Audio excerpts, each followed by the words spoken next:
Welcome to the Mini Break, your daily podcast for the biggest storylines, results, and controversies from the tennis world. Today is Tuesday, February 15th. As most of you listeners are well aware of, I have been deep diving into the college tennis world these past few days as I was on the broadcast for the 2022 Division I Women's National Indoor Championships. Of course, we were so fortunate here at Cracked Racquets to be able to broadcast all of the action from first ball to last of the event. It was such a joy to watch North Carolina come back from a doubles point and 4 first set deficit to ultimately capture a third consecutive national indoor title. Hopefully, all of you listeners tuned into some of that action, as obviously some of the best players in the world really are playing college tennis right now, and fresh off of an Australian Open where a former two-time NCAA singles champion Danielle Collins made the singles final. Hopefully, tennis fans everywhere are beginning to appreciate the value and the level of college tennis, and if you are interested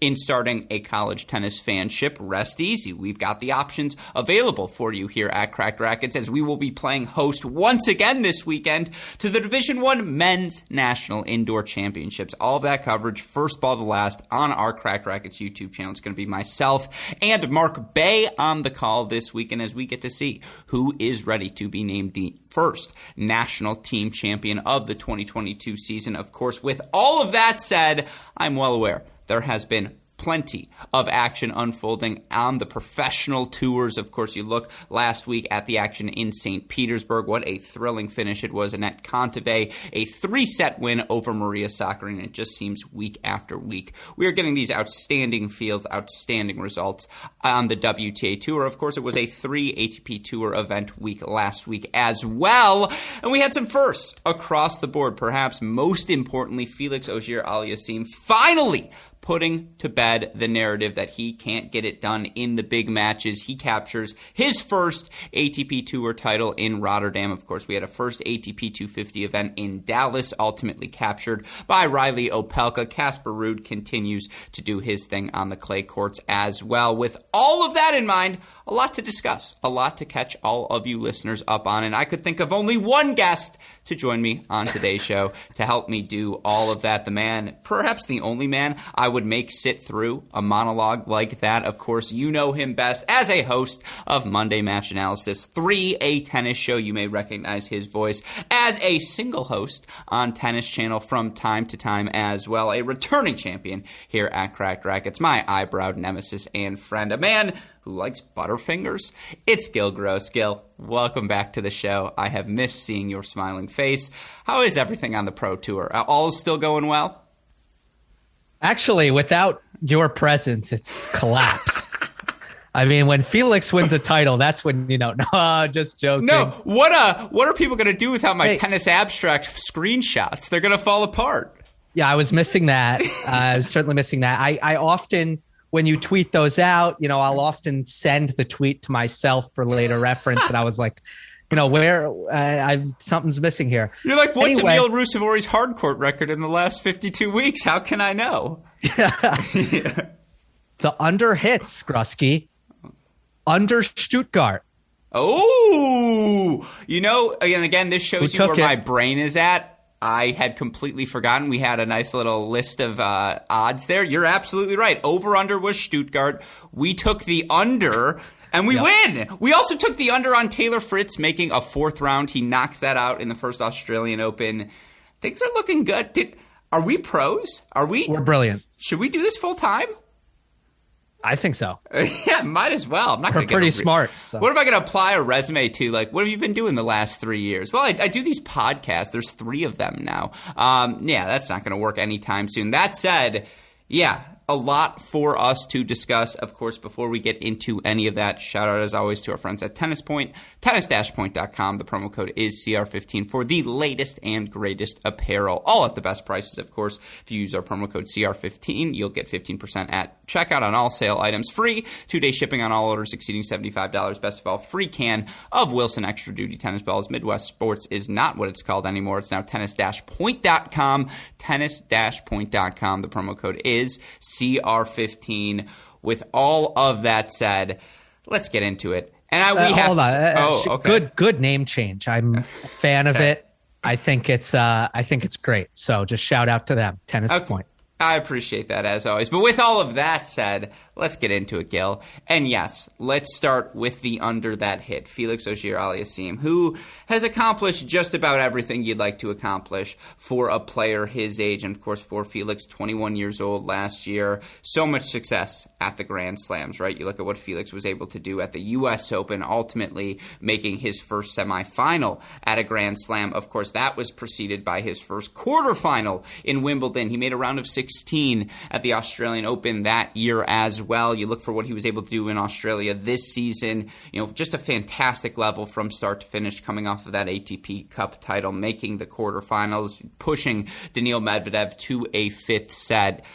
We knew Felix was on the rise, but of course we were still waiting for that signature run, right? Because all of these runs, to us, and if you're a longtime Cracked Racquets listener, you know Felix has been on my locks to win a slam this decade for 4-5 years now. I don't know. Youngest to win an ATP Challenger match, youngest to win one title, 2 titles, youngest ATP, yada, yada, yada, yada.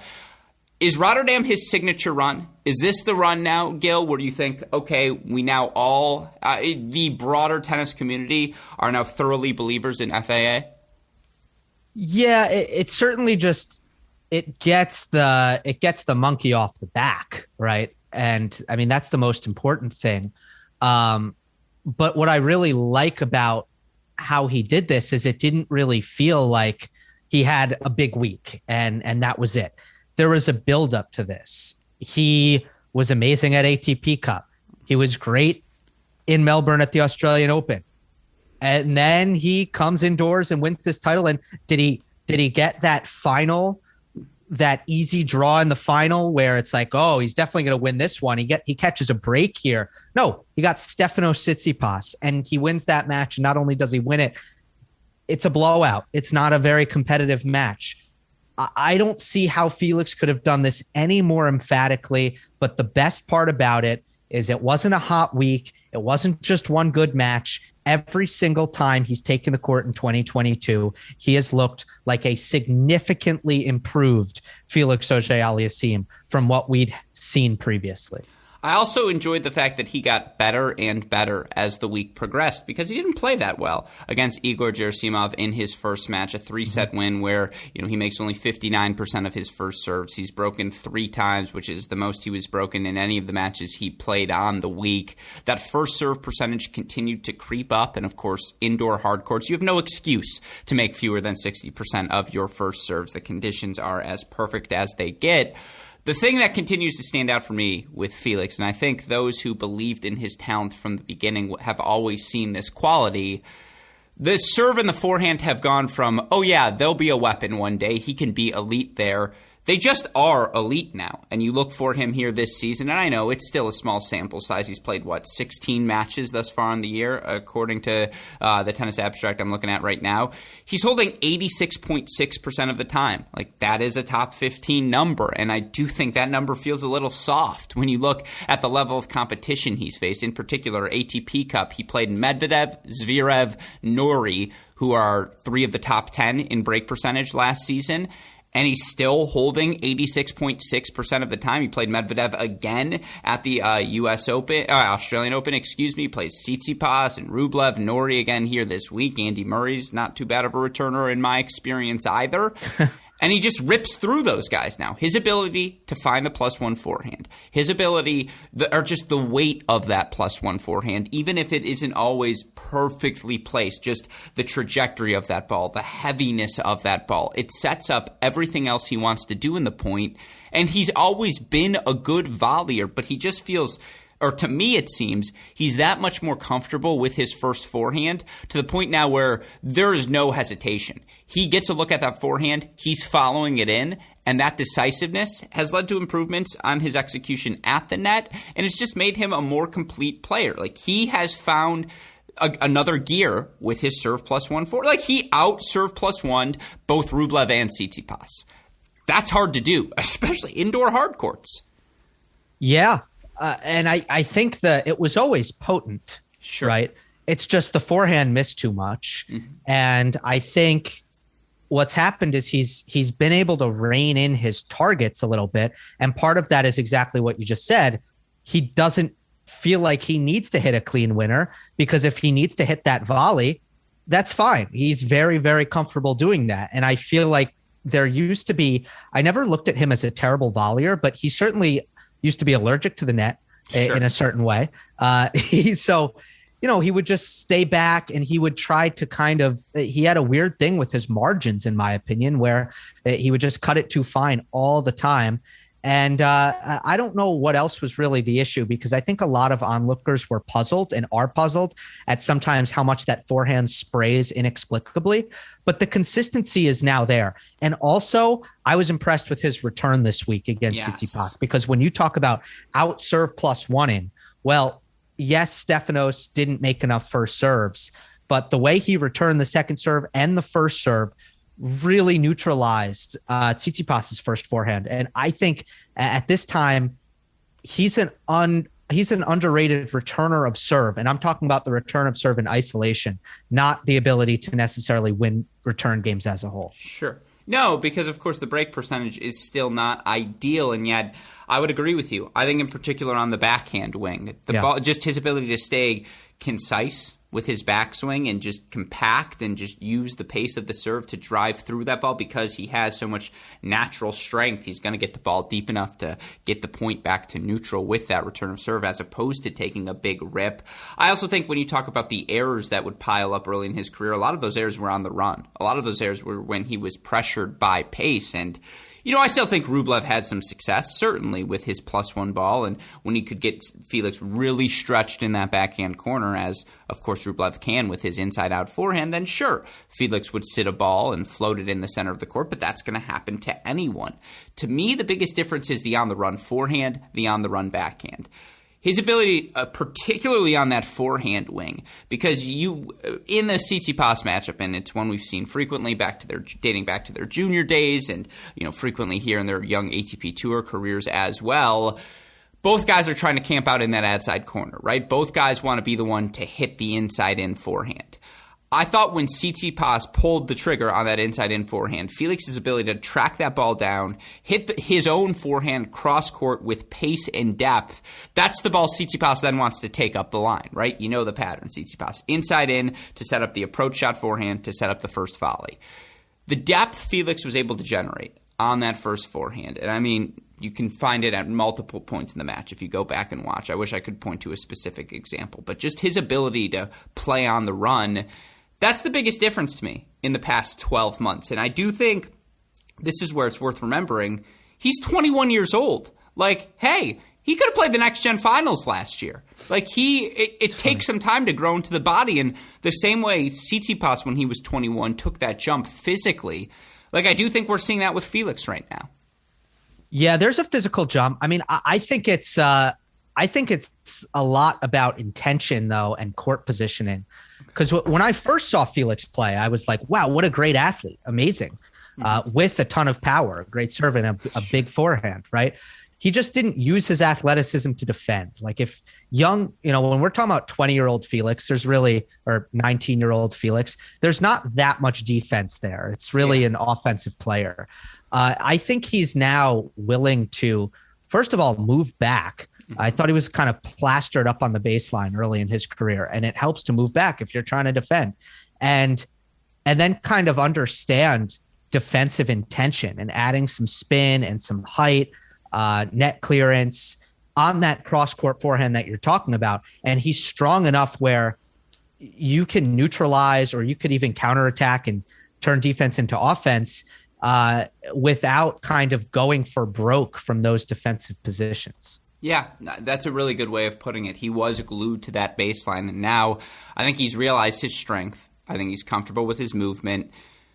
26 of 28 on first serve points is just ridiculous. No double fault, 7 aces, you'll take it. He won 16 of his 24 second serve return points. His ability to step up on that ball, punish Tsitsipas, not allow him to dictate, play +1 tennis.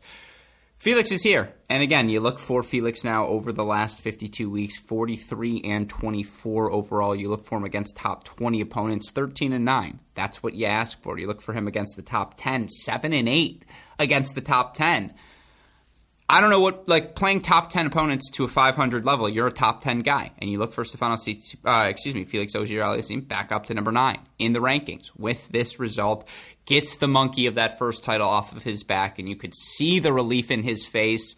By the way, with Felix out, having won his first title, Bublik won his first title 2 weeks ago. Is Brooksby the best player without a title? Probably not. I mean, I'd have Are we to, sure? No, he might be. I mean, I don't know. Like, I guess I'm not really prepared to answer because I don't. Well, don't worry. Really This is where I come in, my friend. This is what This is my calling card. I wouldn't do that to you unprepared because. So let's go through some guys who have recently done it. Right? Okay. Dan Evans he won his first title not too long ago, I believe, and so last season, and so he was on that list for a while. He's off the list. Bublik was on that list for a while. He just won his first title. He's off the list. I believe Fucsovics has won a title. You can double check me there if you don't mind. But he would still be on that list if he hasn't, but I'm pretty sure he has. Tommy Paul recently won his first title. I don't think Davidovich-Fokina's won a title. Guys like Ivashka, but now, again, Davidovich-Fokina's 44. Yeah. Ivashka's 46. Brooksby's 47. Like, I'm just saying, is Brooksby the best guy? He's made a couple of ATP finals. I think he might be the best guy without a title now. Yeah, I think you might be right. I mean, is there? Do we know Fucsovics title? No title? Yeah, I can check that out. Yeah, right I was going to say we'll get the IT guy on it. That's something he's got. Yeah, he's got one. Yeah, that's title. what I thought. Yeah, so he's got the. I'm going with Brooksby. I'm doubling down on the take. Brooksby, best player without a title. Okay, one. Well, I just checked Tiafoe, one title. Yeah, oh, how dare you? Del Rey. What? Tiafoe won. Yeah, come on. Who doesn't remember that run? That's before your time. You're right. That was before your time. No, I remember it. You know what's almost. You know what's crazy? Oh, never mind. No, what? He has a title. Who was? No, I thought he had one. He has more than one. Yo, Francis. I think no. Francis does indeed only have one. Yeah, who has more than one? Who was it? Well, it's almost Shapo because Shapo only has one. You know, so it's Stockholm, very close to being last Shapo. Year? And it was Stockholm. Or 2 years ago? No, 2 years ago. Yeah, 2 years ago. So yeah, I mean, Brooksby, best player without a title. Lock it in. This is a big. It's crazy though. I mean, he's barely played any ATP matches. I know. I know. That's why it's so funny. What am I going to say? Lorenzo Musetti? He had a decent week in Rotterdam? No. What if Brooksby won Newport? What if Brooksby would have won Dallas? Okay, so this is the new over-under. Wait, we have to make a bet. Jenson Brooksby, I'm just going to say straight up end of the season because he is still so raw. Over-under one title by the end of the season. Half a title by the end of the season. Over-under. Yeah, I'll do under. Like he's playing a lot. I could see him winning Atlanta or something. No, here's the thing. Is he a lock for Atlanta? If Isner won Dallas, I would have agreed with you. But because Isner lost in Dallas, Isner's winning Atlanta one more time. Just come on. What, is he not going to be top 40 at the end of the year? But Brooksby will lose to him in the final. That's a great call. Okay, thank you. Yeah, I'd take the under. I think that's fair as well. All right, in terms of final thoughts on Rotterdam, Tsitsipas. You're our Tsitsipas truther here, who we turn to on this show. I mean, I don't think he looked – and by the way, again, credit to FAA, who didn't just beat Tsitsipas but beats Rublev as well. And just a good week for him overall. But for Tsitsipas, on paper, the draw wasn't particularly tough, but – Yuri Lechechka was playing lights out all week long, and that's a guy we've talked about on this podcast over the past 12 months, his rise on the challenger level and just the weapons that he had. It all came together for him this week. That said, he just kind of hit a brick wall at the end of that second set. Tsitsipas outlasted the Lechechka wave, and it just felt like he broke him down. I mean, De Minaur didn't have the weapons to hurt him. Ivashka, he plays on his terms. Davidovich just couldn't quite keep pace in that first round. Where are you at with Tsitsipas? Not quite the quarter pole because we're not through Indian Wells in Miami yet, but I think he's been pretty good out there, especially given the injuries. Yeah, I think he's surpassed expectations because, I mean, he starts the year. I think everyone agreed that he did that in Australia. New strings, and that's not a decision he wanted to make. His hand was forced because of his elbow. But I think he's settling into that adjustment. He comes off the elbow surgery. ATP Cup was shaky when it came to his participation. He was pulling out of matches and stuff, and that was only a month ago. And then this week he brings on Thomas Enquist, which is great to see, something that I'm at least very happy to see on Tsitsipas's behalf. So he would have had every right to kind of continue a lot of the results, the disappointing results that we were seeing at the end of 2021. But no, he's made a semi and a final here.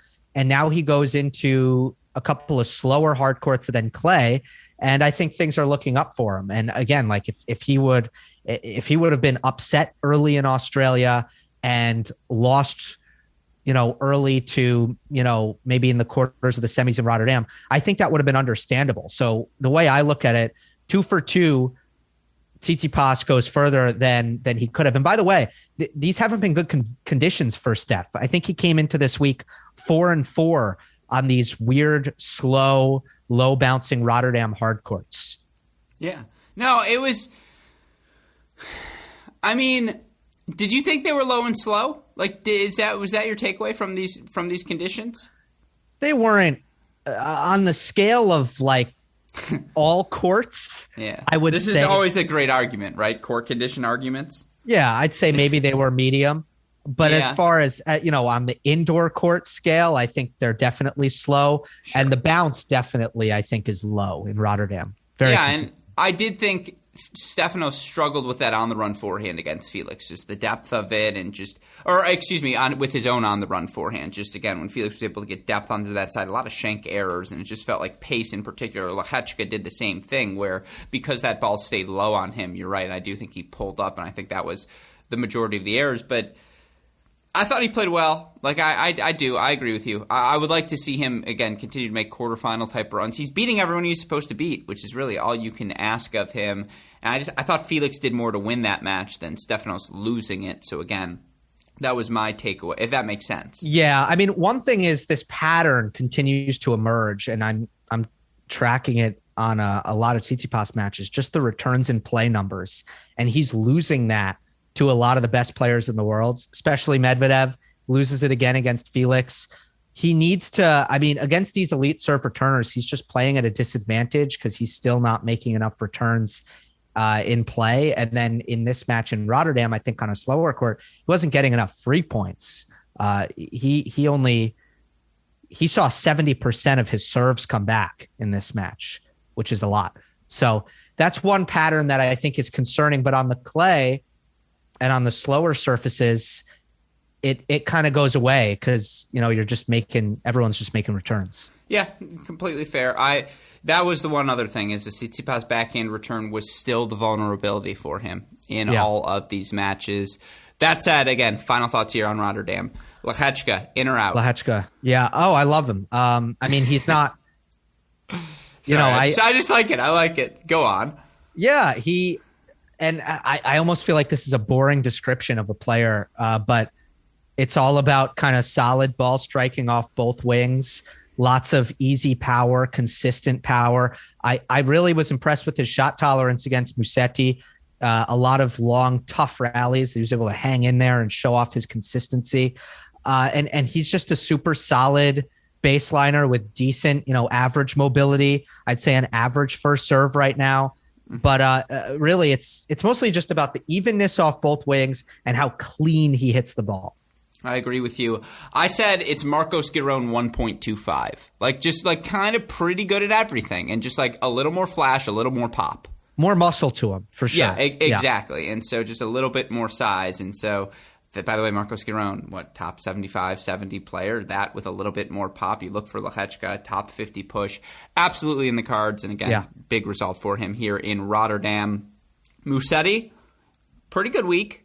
Should have gone. You would imagine. No, I'm saying you would say, okay, I guess here's what I'm saying. Pretty good start to the year is what I meant to say. Not pretty good week. But this is a nice little boost. You're right. It was a very good week. Here's the question. Should he have gone and played the clay courts instead?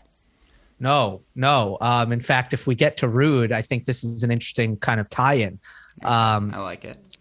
But, Musetti, first of all, I'm surprised by his decision not to, but he was basically like, I'm going to play Rotterdam because it's my least comfortable surface and I want to challenge myself. Sure. That's a weird thing for someone to say on a losing streak, but I mean, if it works, you got to give him credit. And he went winless in Australia. This was the first tournament, Grusky, that he won back-to-back matches since Roland Garros. Really? Yeah, you're right. Because he was, abysmal. The record coming into Rotterdam was 7-18 or something since the French Open. And that's why I pushed back on the pretty good week, right? Because sure. Because this is the first. You gotta understand, my brain's still at 50% capacity. Yeah. Jokes don't register. Sure. Yeah, this was a much needed week. It was great to see because I guess my Musetti hot take, which I don't know how you're going to feel about this. He's got the best timing for a one-handed backhand down the line that I've ever seen. Oh, it's Gasquet. Yes, that's a great take. You're going to find no quality. I think he's better on that wing. Yeah, me too. And that's the difference. That's what, with Stan and Roger and team, as much as people want to talk about their backhands because, they're beautiful, they're one-handers. Well, their forehands are all way better. Yeah. Musetti actually does use his backhand to create the damage in the point. And the way he times that down the line backhand is insanity. His athleticism, his strength when he's clicking, there's just a fluidity. I put him in the Tommy Paul camp where it's just is there anything on a court they can't do when they're locked in? Yeah. No, it's not quite as heavy as Stan's. It's not as versatile as Rogers. It's not as heavy as Team's either. Mm-hmm. But it's more fluid than all of them. Yeah, fluidity, do you mean that visually? No, all of the above, just in terms of, again, how compact, how his ability while in the outer thirds to still swing through that ball. He's not forced to play chip. He's not always having to, I think he drives through that ball more than a Roger. Not maybe less than a Team, but it's not so line drive like Teams where there's a dynamic part to the, there's more spin on that ball than the Dominic Thiem shot perhaps, or while still not compromised on the drive. I think Gasquet is the best comp for it. It really is the most. It's that sort of complete backhand. Yeah, I think Gasquet probably is the best comp for it. I do think that even Musetti prefers to go down the line even more than Gasquet because Gasquet has really good angles on the cross court and likes to really rip it cross. Again, most of the players who I think are great at that. At hitting backhands down the line, they're all two-handers because it's just so very rarely do you see a one-hander with that kind of precision and timing to just change direction. Even off of a pacey ball, he can just change down the line and hit it clean. It's crazy. No, it's so just beautifully out in front. It's when you're doing ghost swings, because be honest, you do ghost swings in the mirror. We're tennis players you're not actually. No, I'm just kidding. I was trying to get a challenge. Yeah, exactly. Good. Okay, that's exactly what I was looking for. No, you do ghost swings in the mirror. True or false? Yeah, and do I have a one-hander in the mirror? Yeah. Do I have a two-hander on the court? Yeah, I can't even imagine doing it. You never would look in a mirror while you're doing a two-handed backhand. It's just not as attractive as a one-hander swinging out and accentuating the finish and just the little flair at the end. I'm sure you curve your back out and give it a little flair. Anyways, yeah, Musetti's got it, and that's why he's got a GQ magazine shoot already. But no, great week for him. It was crazy to see Lechechka still break him down. And that's, again, the thing with Musetti. B, C, D, it's awesome. What's plan A? How do you win points freely? What are the things you do easily? That's why I thought he'd go to the clay where he has had some success with +1 and the drop shots and the variety. But good decision. Ultimately, obviously pays off. Good for Cam Norrie as well. Back into the quarterfinals. Seems to have reset things here this season. Weird loss for Hoopy, but I think that's enough on Rotterdam. We talked Brooksby, so let's go to Dallas next. And you look for Jensen Brooksby, obviously, makes the final of Dallas, where he is ultimately knocked off by Riley Opelka. I'm kind of disappointed in tennis Twitter. Most notably, I'm just going to say it openly, I'm disappointed in Matt Zemek because the fact that we didn't get you'd think the Secret Service would have said, hey, Riley Opelka, you serves a weapon and the president is in the building. We didn't get one of those tweets, Gill. Not one, devastated. But that's the thing. Riley Opelka's serve was the biggest weapon in the building, and maybe for the first time in his career outside of the run last year in Canada, so second time where it's just that serve, there were times when it was untouchable, and you look for Riley Opelka, he's not broken throughout the course of the week. He ultimately earns the title. It wasn't just that, though, Gill. Like I thought it was beyond that, but that's where you start, right? The serve finally, it seems to have taken another jump forward. Yes, I mean, that was indoor speedy conditions and Opelka just serving at his best. I mean, you're gonna have trouble as it is right there. But ultimately, what the things I look for Opelka, it's not as much his serve because I know that's going to be awesome. It's, is he missing attacking forehands? Is he going after attacking forehands? Because he still has kind of a young Isner syndrome sometimes where he's actually not going after it. Old Isner doesn't have young Isner syndrome, of course. No, old Isner would never. But and then we've talked about the backhand and how good it is, and how he can actually defend on that wing, which is absurdity for that age. There were key rallies in the Brooksby match where they were in neutral rallies and Jensen missed first. And I mean, if I'm Brooksby, that's unacceptable and I'm kicking myself. But if I'm Opelka, whoa, that's pretty cool. I just won a neutral rally by outlasting Jensen Brooksby. And that's not something that you would expect early in the match, but key moments in that match, that's how some of them went down. No, he's played 11 matches, I believe, this season, 8-3 overall. He's been broken 6 times total. 6 times total through 11 matches. He's holding serve 96% of the time. That would have been number 1 last season.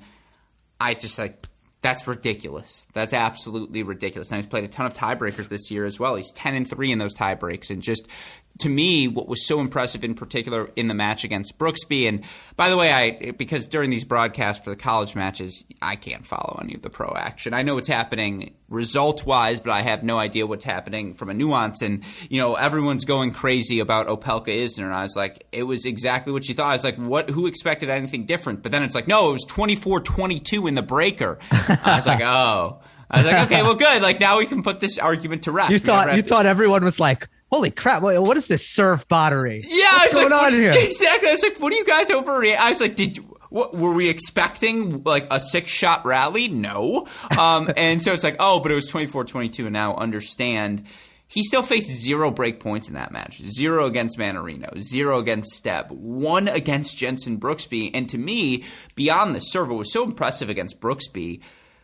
He stepped up on second serve returns and just punished that ball off of Brooksby's racket. And there were times when, because Brooksby doesn't hit the biggest ball, now he moves you corner to corner, he wears you down. We'll get to Brooksby in a second.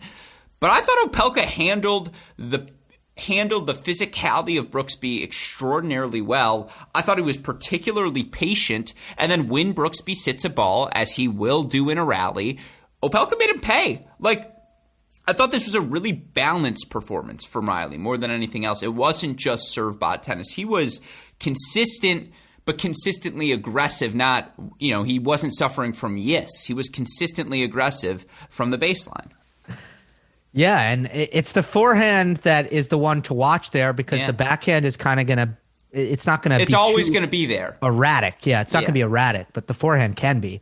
And it was just one of those tournaments where it was just coming off perfectly, and he just had the timing, he had the trajectory, he was measuring it correctly, and that's going to be kind of the key. How about 77% second serve points won against Jensen Brooksby? Like, that is absurd. I know. So I just want to add that to the list of stats that were awesome. But you know what? With Brooksby, he's like in 2K, there is NBA 2K. You have special skills, and one of them is microwave, where you get, if you hit 2 shots in a row and you have microwave, you're really hot, and it like makes you really much better. Opelka's a microwave.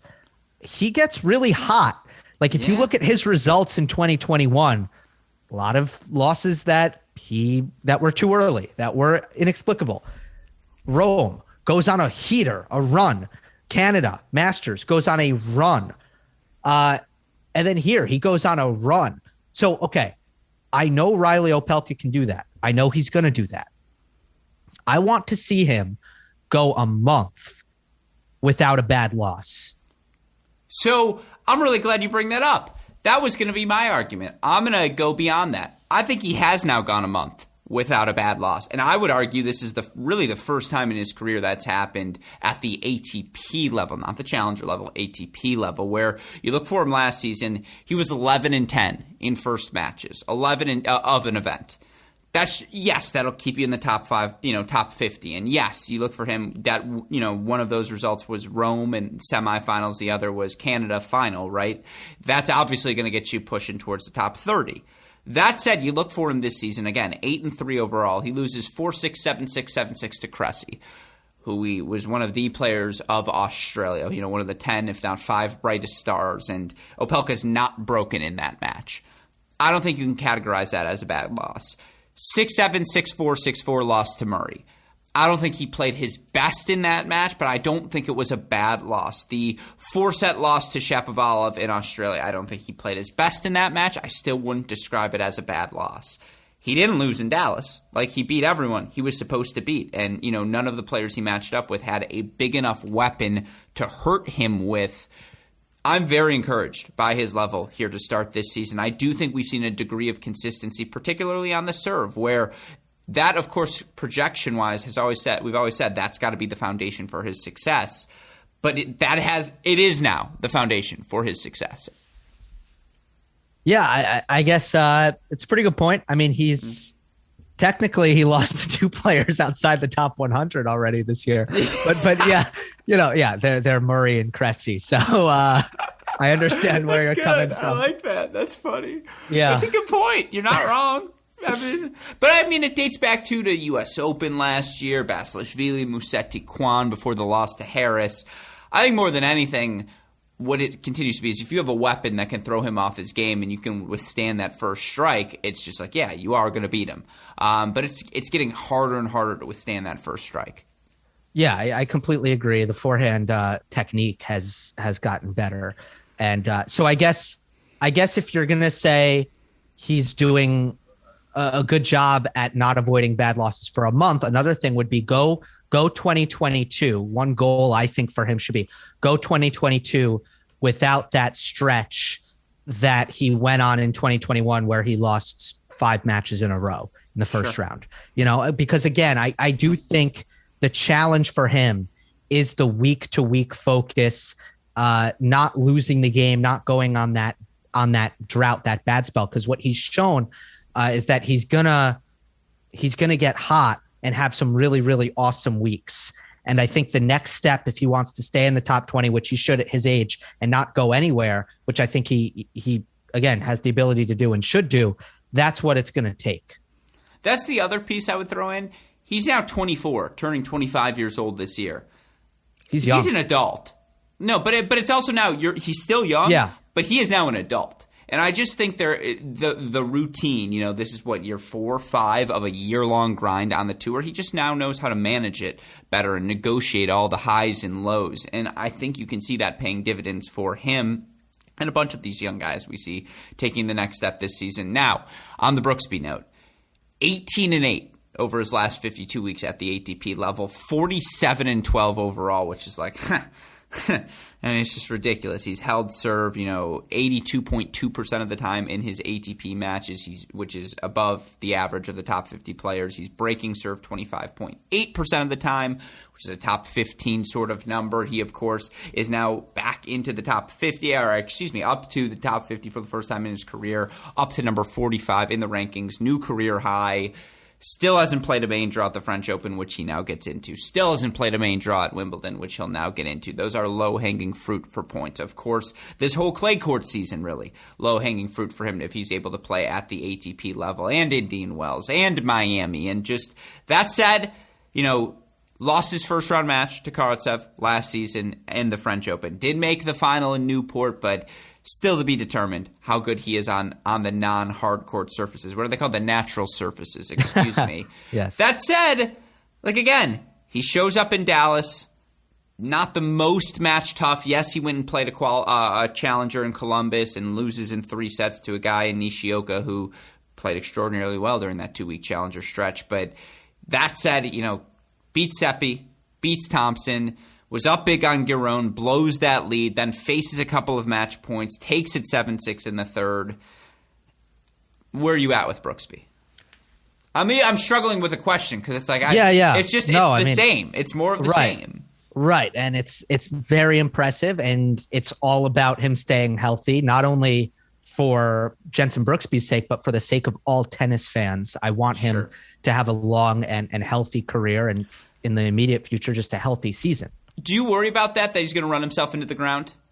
For sure. It's, 100%. Yeah. He's got an unbelievably physical style, which I could look past, because there are players who have physical styles and they maintain themselves, like Daniil Medvedev, Novak Djokovic, but he's already had injuries. So if you've already had injuries, and a lot of them, by the way, and he injured his hip at the US Open, that ended that run. And I thought, a lot of people chalk that up to fitness. And I even made a tweet about how he said he improved his fitness and his cardio. And I got some like, didn't he gas out against Djokovic? No, believe me, he had an acute hip injury and was in immense pain. It was not a fitness problem. I just, that's definitely my number one concern. Also, like, I don't know if this plays into it, but he doesn't have that kind of lean, flexible body that I think maintain a little bit easier. He's got kind of more like the Andy Murray bulk to him. So I don't know. I mean, it's just, you just hope he stays healthy, and that's the number one thing. I mean, you look for him this week, faced 19 break points, fought off all but 4 of them. So 15 of 19 saving breakpoint chances. Yeah. He seems to find the big first serve whenever he needs it. And again, it wasn't broken by Opelka, was able to keep pace with him. And I actually think that first serve looks like it does have a little bit more juice on it here to start the season. And just, again, it was so fun watching him against Giron, because you just have to have such patience when you play Jenson, because if you start to force errors, you give him anything for free, he beats you. Of course, if you get baited into playing his game, he beats you, because he's just going to yank you side to side to side until he breaks you, and you got to come up with something special. Giron was able to do that at times, but just, I really do enjoy watching the physical game style of Jenson Brooksby. But of course, again, shout out to Marcos Giron making the semifinals there. Shout out to Isner. Shout out to the Dallas community. That was an awesome event. They had really good numbers. Always cool to have a president in the house, even if he's not your favorite president. But credit to the entire Dallas community for all that they do. And there's a reason they've been able to have challengers over the years. Now they have an ATP 250 event. Shout out Grant Chen and SMU, by the way. That Grant's the man. Fellow former club tennis player, by the way, Gill.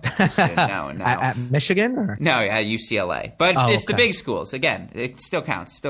All right, with all that said, Buenos Aires, St. Petersburg quickly, because sadly, I'm going to have to end our podcast probably before our usual 2.5-hour mark, Gill. I'm not another under here on the show. Let's go to Buenos Aires.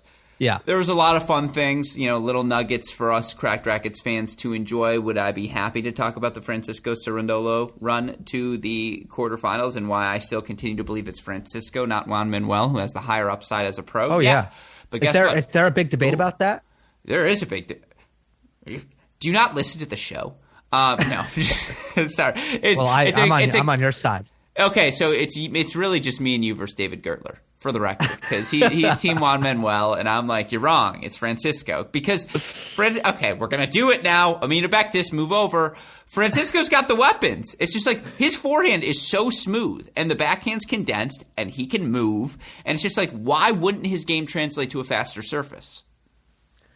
Yeah, I see him as the player with the bigger weapons. I know Manuel is 3 years younger, and I guess if you just look at the rankings and age, he seems more promising. But yeah, he has a lot of development to go if he wants to have success on quick surfaces. I agree with you. Still, clay courts has been his bread and butter at the challenger level, now into a quarterfinal here at the ATP level. It's a good result for him in Buenos Aires. Of course, ultimately in the final, Casper Ruud Out physicals, Diego Schwartzman, 5'7", 6'2", 6'3". And I really did think Ruud made a bet at the beginning. I'm going to hang with you. We're going to play these 10, 15, 20-shot rallies, and eventually I'm going to wear you down because you don't have a weapon to hurt me with, and I'm in on this fight. And I do think eventually it did wear Schwartzman down, and I just think hitting ball at his shoulder level, forehand, point after point after point.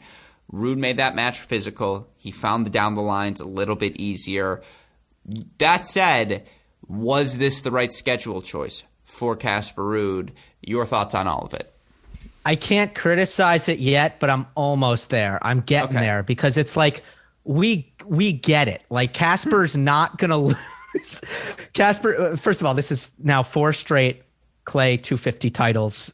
The only loss that he's had on clay in his last 5 main draws is the round 3 loss to Alejandro Davidovich Fokina. Sure. And it's like, Casper is at the point where he is not going to lose to a player outside the top 10 on clay unless it's Diego Schwartzman. He's just sure. It's not going to happen really. So I'm getting kind of bored with it, especially, and that's not, Casper shouldn't be concerned about that. So let me change the kind of. No, wait. Let me change Casper, it up. Did you hear that? Gill's bored with you. Do you want to be written off Monday Match Analysis? Casper has some things that he needs to work on that, sure.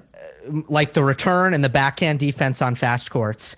And I think he should have the ambition to work on those things and get to a point where he's not only a contender to win big tournaments on clay, but he has what it takes to win big tournaments on hard courts. And let's face it, the obvious scheduling decision for anyone who wants to go really deep in Miami, really deep at Indian Wells a couple of weeks from now, was to play Rotterdam. Mm-hmm. Everyone in the top 15, from Tsitsipas to Rublev to Felix to Hurkacz, everyone in the top 15 played Rotterdam except for Diego Schwartzman, who decides to play his home tournament. An obvious decision. So, like Casper, I would say he should join the club. Go to the 500 event on hard court. It's hard court season for a bit right now. We're about to hit the Sunshine Double. You should have ambitions to play well at those events. Play Rotterdam, challenge yourself. That's the decision I would have liked to see. However, it remains incredibly impressive that he continues to win these clay 250s at the consistency that he does. I would echo your entire sentiment, but also throw into this mix for Casper Ruud coming out of Australia, where he's unable to play the Australian Open, right? I think he wants confidence more than anything else going into the Sunshine Double. And I think if this Buenos Aires decision was in order to get guarantee himself 4 matches, which, with all due respect, as you mentioned, he's only lost to Davidovich Fokina on clay since the French Open. It's a pretty sure thing for him going into this event that he'll get 2, 3, 4 matches. If that's his intent, you can't knock it. Like, he has his legs back under him. He's probably feeling comfortable, feeling confident, particularly after that 3-set match. That said, of course, moving forward, you got to play the 500s when they're there. Go play Rotterdam and get ready for that indoor hard court swing. Get comfortable on the surface you are uncomfortable with. I do think, though, this was a byproduct of missing the Australian Open more than anything else. Like, I bet if he plays Australia, we see him in Rotterdam.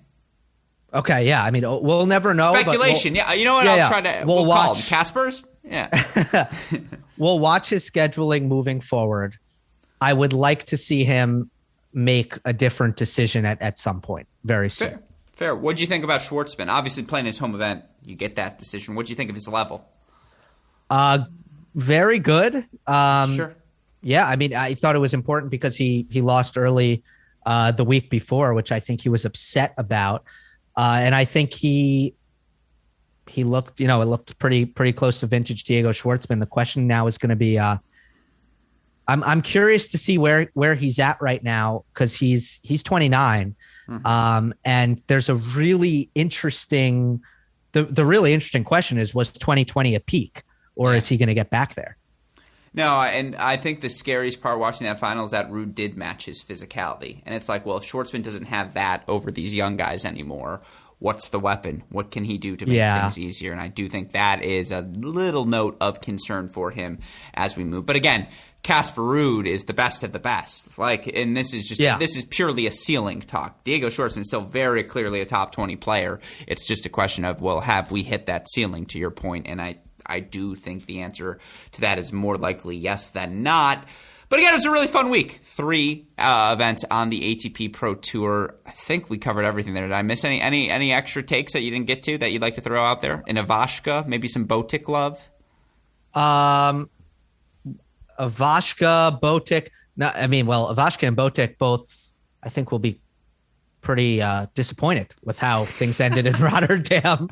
I would agree with you. Botic lost to Lehechka, and well, look, I will say Rotterdam moving forward, it's never been a tournament where you've looked towards the Dutch players as like a factor, right?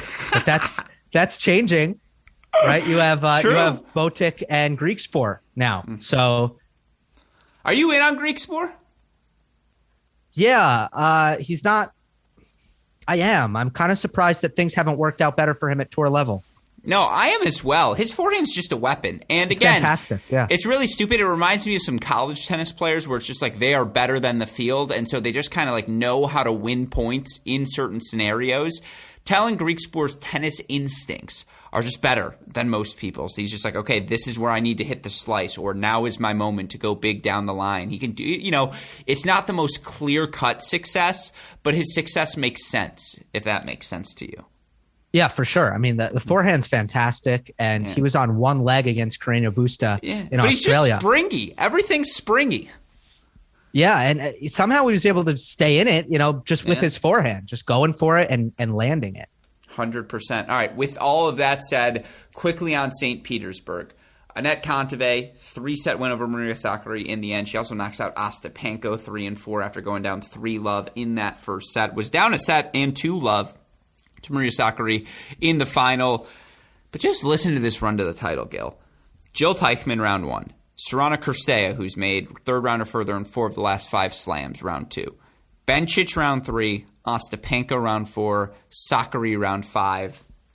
Anett Kontaviet doesn't lose indoor hardcourt matches anymore. Just the physicality she brings. If you don't have an elite weapon, she is going to beat you because she doesn't beat herself, and if you give her time in the rally, she can generate pace. I thought that was the biggest difference between her and Sakkari in that final. Kontaviet's ability to generate pace from a neutral position. I also thought Sakkari did a really good job of playing down the center because if you open up angles for Kontaviet, she'll go down the line. She'll beat you to the spot, particularly on that backhand wing. But that was just really good tennis. Another really fun week on the WTA Tour. Yeah, Kontaviet is just unplayable indoors. It's absurd, and that's kind of like the prevailing feeling I have when I'm watching her in these still conditions, just because she's hitting the ball. The level of ball striking is really as good as it gets, period. When it comes to driving the ball, and if you kind of take the serve out of the equation and the movement out of the equation, and neither of those things are bad, but it's just like those are not the things that are making her, even though they're pretty good. There's just nobody hitting more solid, penetrating backhands wherever she wants the ball, changing direction, and then on the forehand from the middle of the court. That's kind of more the thing that goes up and down in the X factor, but inside it doesn't fly on her. She's able to kind of control that flat forehand that she hits through very well. And it's an offensive barrage that I just don't really see anyone competing with off the ground in rallies. I think you need to either serve her off the court or I think you're in trouble because you literally better be Paula Badosa or like Garbi. It's literally you serve her off the court or you better be able to match her physicality because otherwise, and even if you match her physicality, you better have some weapons to turn to because she's not going to give you the unforced error. Yeah. I mean, if you can frustrate her, get a lot of balls back deep to her forehand side, you might get errors. But it takes a lot of, again, first of all, you're going to get more errors, it seems, outdoors. And indoors, she's not going to miss very much. And it just takes a lot of speed and a lot of pace absorption, defensive capabilities to be able to do that. I mean, I just love how Very you hard. frame it. If you make enough balls deep to her forehand, you might get errors. Like, you might not still, but you might. Like, that's literally the choice at this point. You look for her 52-17, 75% win percentage over the last 52 weeks, 38-6 since winning that title in Cleveland right before the U.S. Open. And I mean, you look at the strength of schedule for her during that time as well. It's not like it's just been cupcakes. Of course, she's beaten everyone she's supposed to beat, but 10-5 against the top 20 during that span, 7-4 against the top 10. She's number 2 via Tennis Abstract's ELO ratings. I can't disagree. It's like, yeah, Barty is number 1. All due respect to Osaka, just hasn't played enough to be right there. Kontaviet has been that next best player where it's like, yeah, she's just consistently, again, you better have an all-world performance or you're not going to beat her. Her floor is now too high. Yeah, I guess the thing is about indoor tennis is it's the least important parts of the calendar. Right? That's not a... Is that a shot at our Midwest, at my Midwest roots? That crushes me. Crushes me, Gill. Look, I don't make the calendar, but that's how it is. So, her worst results in this incredible stretch have been at the U.S. Open, Indian Wells in the unconventional spot, and the Australian Open by round. And other than that, she's made semifinal or better since August, since Cleveland, which is insanity. So, I mean, I guess the thing to watch out for is obviously how's she going to do at these big tournaments coming up, Miami, Indian Wells. Man, the level, the way she's crushing the ball without error off both wings on these indoor hard courts, you're just, I can't see anyone beating her. No, it's special stuff, and obviously now we've got the Middle East swing, Dubai, Doha coming up. It's going to be interesting. Sakari served for the match, though. Yeah, she did, absolutely. She was up a set and a break also, and just, again, you look for Sakari. This was a huge result for her, who's got those Miami semifinal points coming up, that French Open semifinal as well. She did not have a good run at the end of last season, and if she wants to keep her top 10 ranking, she needs some big results here at the start of the year. This really helps. And you look for her, by the way, Potapova, Alexandrova, Mertens got nice draw, certainly with Irina Camila Begu, who's playing good ball, though, right now. Yeah. I mean, I thought Sakari looked well. She, again, sometimes does struggle to generate pace, but when she lands first serve, she finds +1 forehands. And her willingness to move forward, particularly in indoor conditions when you're never going to get an easier forehand than an indoor hardcourt easier overhead, than indoor hardcourt tennis. Like, she does such a good job on capitalizing on those moments. Ostapenko looked fit. It was, again, final thoughts on St. Petersburg here. It was Dubai will be better, but it wasn't good for a 500 draw. I will say that it felt like it lacked a little bit of juice. Part of that was Rybakina, who fell ill, and she's had horrible luck since making that final in, I think it was either Adelaide or Sydney to start the year. And then since then, injury, illness. She hasn't been able to finish a tournament, which is super unfortunate. Part of it was that, but yeah, I think Dubai is going to be where we see the fireworks. This was another case of Sakari and Kontaviet, just like we saw in Ostrava, making up the final top 2 seeds, and Kontaviet being a little bit better. Yeah. So with that said, that's your past week in pro tennis. It was a fun one, folks. And of course, the action continues on this week as well. Busy times, as always. I know you're covering everything. Monday Match Analysis. I'm sure the Rafa title threw 3 a tennis show for a loop. We learned today the Djokovic interview. He's not going to get vaccinated, he says, to play the French Open, to play Wimbledon. Were you talking about it all? What can we expect from you? Yeah, covering the Djokovic situation, a video about his interview is up on YouTube now. Channel is not at Gill Gross. It's just Gill Gross. The Twitter is at @Gill_Gross. And we'll be discussing it on 3, part of the Tennis Channel Podcast Network, in lockstep with the Cracked Racquets family. We will be discussing that tomorrow. See, I never heard 3. I've never heard of. I know 3 a tennis show. 3 a tennis show. Oh, do not go on Google and search 3 and expect to find the show, because there's a lot of SEO competition with the number 3. I mean, first of all, we hope to get there at some point. God willing, you search 3 someday and the number is no longer synonymous with the word and it's your tennis show, because, God, that would be some brand identification. Like, we have usurped the number itself, and it is now, when you say 3, you say a tennis show? Right. But, yeah, no, it's always one of my favorite to listen to. And, yeah, again, I know you are ensconced on the Djokovic beat, so certainly looking forward to hearing what you, Amy, Joel, who is back from the dead, looking forward to hearing what you all have to say. And yeah, again, always a fan of a fellow Tennis Channel Podcast Network show. So as always, thank you, Gill, for joining me. And with that said, a huge shout out, as always, to our super producer, Daniel Westoff, for the of an editing job he does day in, day out, making all of this content possible. Again, our coverage of the 2022 Men's National Indoor Championships begins this Friday, 9 a.m. Pacific time. That coverage is going to continue all the way through our championship match on Monday. You can catch it all